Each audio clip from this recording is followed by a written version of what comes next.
Howdy everyone, I thought I'd take just a second to show off my new project. It's a Daewoo A20 lathe, built in December 1980.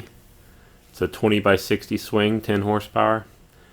I'm still not sure if I'm going to keep it or scrap it yet. I paid scrap price for it, and it came with some accessories like a Laura's tool post, and it's got a 10 horse motor in it and some contactors, so there's some good stuff there.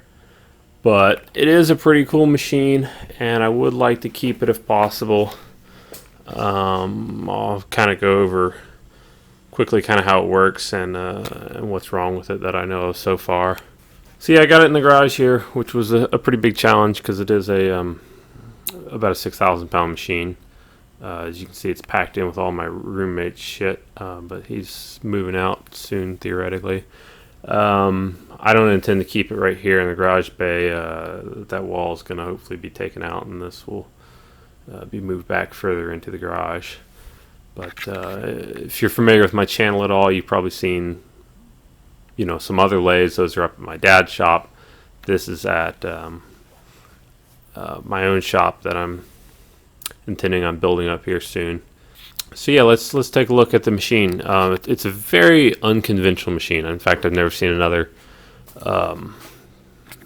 manual lathe like it. Some interesting things about it is that it has a ball screw for threading and no rack at all. You can see that the gearbox is right here. That's both the change gear and there's the headstock gear. But the headstock is unusual in that is only a range selector, 1, 2, 3 ranges. The other gears are taken care of by this sub spindle down in the base. It's actually a 5-speed gearbox, I assume, like you'd find on a car, which is then belted up to the main spindle gearbox, and that is shifted by a pair of square rods right there and there, and that comes over to this shifter right down here. So you can kind of see some of the speed range there. It's 18 to 2,000 RPM. They're really impressive speed range. 2 gears they apparently don't want you to use. They've blanked them out, although there's no reason I can tell that you couldn't use them. And this needs work. It doesn't really shift right. Kind of does, but it's pretty stiff. Everything's gummed up. I bought this lathe from my work, and at my work they do a lot of graphite turning, so that's a lot of what this machine turned back in the day. But it's a very, very, very operator-focused lathe in that you don't even have to leave the carriage to change your spindle speed within a range, which is very useful. Let's say you're in low range, you can go from 18 to 60. If you're in mid range, you can go from 115 to 380, and high range, of course they got those 2 blanked out in high range, so they're only showing 3 gears of 800 to 2000. But the general idea is that you don't have to leave the carriage. You only have to walk over to the headstock to change your speed, which could be pretty useful at times. It's the same deal with the feeds.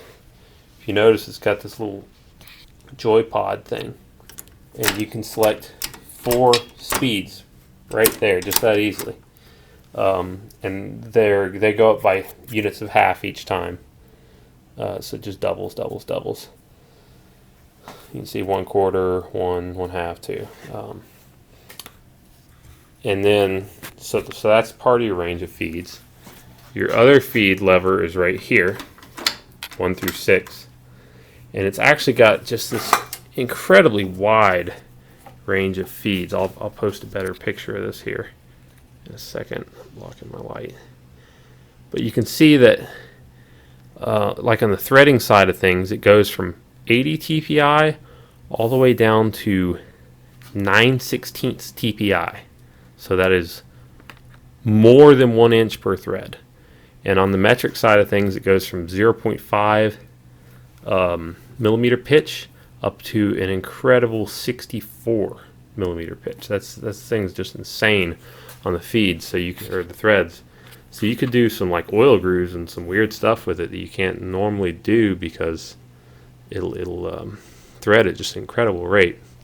And speaking of threading, like I said, it's got that ball screw. The ball screw is kind of interesting in that it doesn't turn. If you probably can't see it, I'll crank, but there's just the end of the ball screw right there. It's just fixed, and all the threading is actually taken care of by both the feed rod and the lead screw. In that the feed rod comes into this unit, into the apron, and it actually rotates the ball nut around the ball screw. Never heard of that before. Very weird. But that's how everything is done through that ball nut. The carriage hand wheel turns the ball nut, the feeds turn the ball nut, the threading turns the ball nut. It's all handled the exact same way on this lathe. And it's also got these, I got them pulled back, but it's got these covers to keep all that stuff in there nice and clean. So this is your little selected between threads, cross, longitudinal, and lead screw, which it won't engage. That's not working right. It doesn't hold in at all. It just falls right out. The cross slide has some wear. It's not too bad. But the compound is just terrible. I can just thock it all over the place. I measured like 20 thou movement with an indicator. I'm not sure why it would be that worn out. I don't know if the gib's just de-adjusted, but that thing might be a total loss. Might have to do a solid tool post. But yeah, just an incredible amount going on in this apron, and you know, probably more than whole entire South Bend lathe or something all in that apron. And it's going to be maybe more than I can handle trying to get that back together. You know, I got a ball nut that's all full of grit now. I had to pressure wash this thing 3.5 times. Purple Power. It was just so incredibly filthy. I mean, it's filthy now, but it was unbelievably terrible. Of course, the Purple Power didn't do some favorites. It's pretty caustic, unlike this aluminum here. Kind of etched it a bit, but you know, is what it is. I had to get it clean. The coolant pump outside looks terrible. It was an aluminum body, and is what it is. So it is a complete lathe. You know, it's like I said, some of the parts are outside. It's got a little wraparound shrouding here. You can see what they look like. If you want to see a factory version of this, go to lathes.co.uk and look at this Ikegi version. I believe that's how it's pronounced. It's a Japanese lathe. This is the same thing. It's just got a bigger spindle bore, which is one of the main reasons I bought it. Is that juicy 3-inch spindle bore. That is a lovely sight. So, yeah, let me work around to the tail end. This tailstock is really cool. It's a MT5 tailstock, which is what it should be on a machine of this size. But it's got this interesting 2-speed lever contraption. And it doesn't work right now. It's all jammed up, full of graphite and shit, I guess.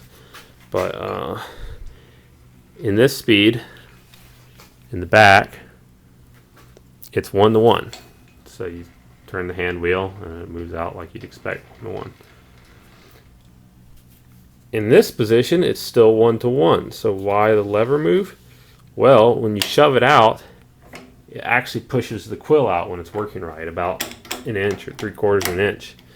And the reason for that is it was a rapid quill advance. So if you're doing between centers work, you would simply, you put a part in, you would simply jam this forward and it advance it toward it.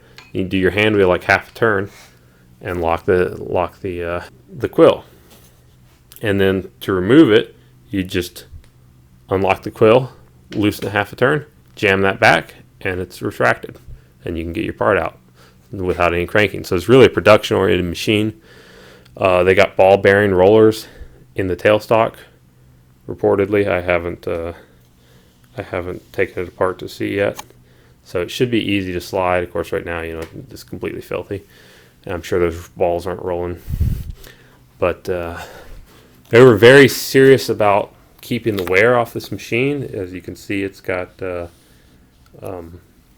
wipers on the tailstock on both sides. It's got wipers on the saddle on both sides, including the inner two ways, which do not ever touch typically.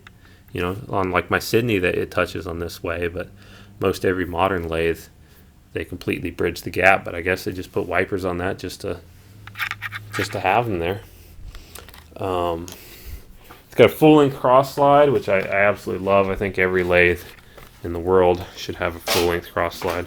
I think it's an absolute sham that they didn't on the older ones, but it is what it is. It came with a taper attachment with it, which is pretty cool.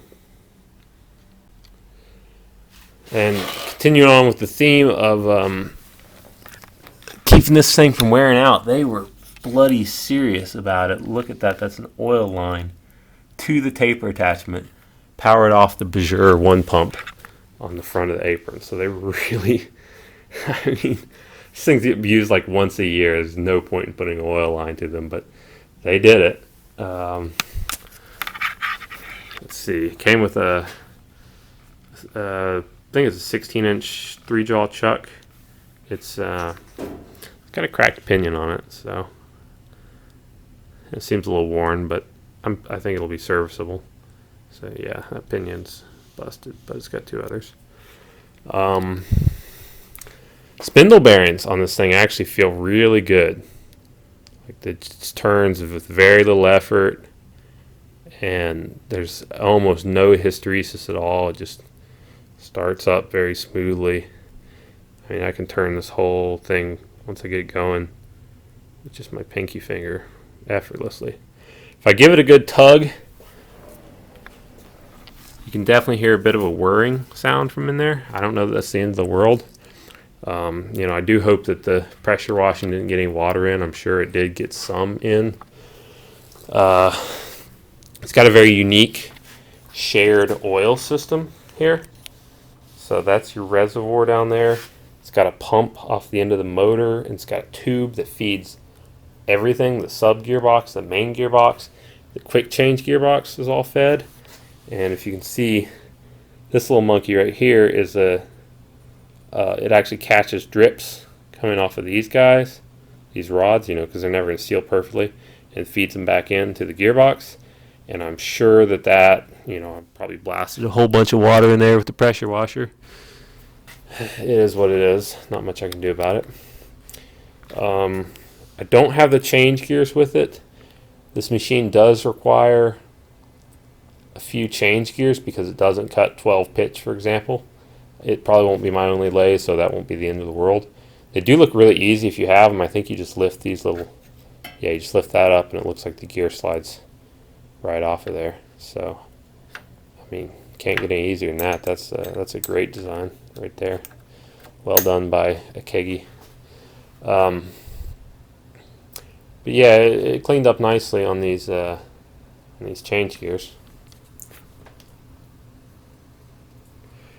You can see that basically all of these belts are absolutely tattered and shot, so those are going to have to be replaced. It's got 8 of them right there. That's going to be pretty expensive. There's also another 4. You can't see them. 4 going to the sub gearbox. Those look like narrower belts, like 4Ls or A belts, whatever they are. So seems kind of ridiculous to have on a 10-horse motor, but hey, I guess it works. Let's see. Continuing on our circle. I haven't cracked the headstock open yet to look at the gears inside, look at the oil. That's coming up soon. Need to do that.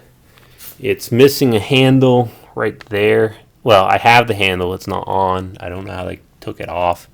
I'm pretty sure it's the direction change. You can see a little direction left error there, and I think it would be a direction right error there, but it looks like somebody's been fucking with it. I don't know. And then I don't know what this does. It got shoved out. I think that's the auto kick out, but I just don't know what that does. So lots of work there. Like I said, totally rebuilt. All this has got to come off. All the feed rods. So basically everything lower than the spindle and the quick change gearbox has got to come off and be dealt with. I don't know if I'll have to do any work in there. Hopefully not. That gets complicated, and I've rebuilt quick change gearboxes before. They're not a whole lot of fun. They're very time consuming. But that wasn't an oil bath, so maybe this one will be better. Tailstock's got to all be redone. It's very rusty all over. And lastly, the electricals. It does not start. I'm hoping it's something simple to do with the actual start switch. I haven't hooked any power to it yet because I don't actually have any three-phase power. Here at the moment, I'm working on a phase converter, but you can see the electrical box is just, it's a lot. It's dense. And part of that is because this is a star delta start. So it starts in star wiring on the three-phase and switches over to delta. That reduces your current draw on startup by 33%. So a little easier to start, and that's why I can get away with only a 15 horse rotary phase converter, even though it's a 10 horse motor, because it only starts at about 6.5 horsepower. Unfortunately, these are all different than the A20, which they produce in a lot greater numbers. So anyone that could help you that has an A20, you know, I'm not sure that it's totally relatable anymore. But I digress. Lastly, since I feel like I should have mentioned it up to now, it's very important to have a large power, good three-phase power for this machine, because with the ball screw, you don't have the capability of putting the half nuts in and out. They're always engaged. If you disconnect it, you've just lost everything. So to keep your threads timed, you have to reverse the spindle every time, every thread, metric or SAE. So you're going to be doing a lot of spindle stop starts, and so you really need a strong power supply. And I think 15 horse rotary phase converter should take care of that. I guess we'll see. If I get it up and running. But yeah, this is Daewoo. If you stuck around through all that rambling, hopefully you found it entertaining. Let me know what you think. What should I do with this? Would you save it? Would you scrap it? Looking at this in this condition. Rare machine, really cool. Got a lot of nice features. Love the 3-inch spindle bore. Love the size. Love the tailstock. But, hoo boy. Anyway, thanks for watching. Catch you around. Alright, 10-second bonus. That's cool as shit.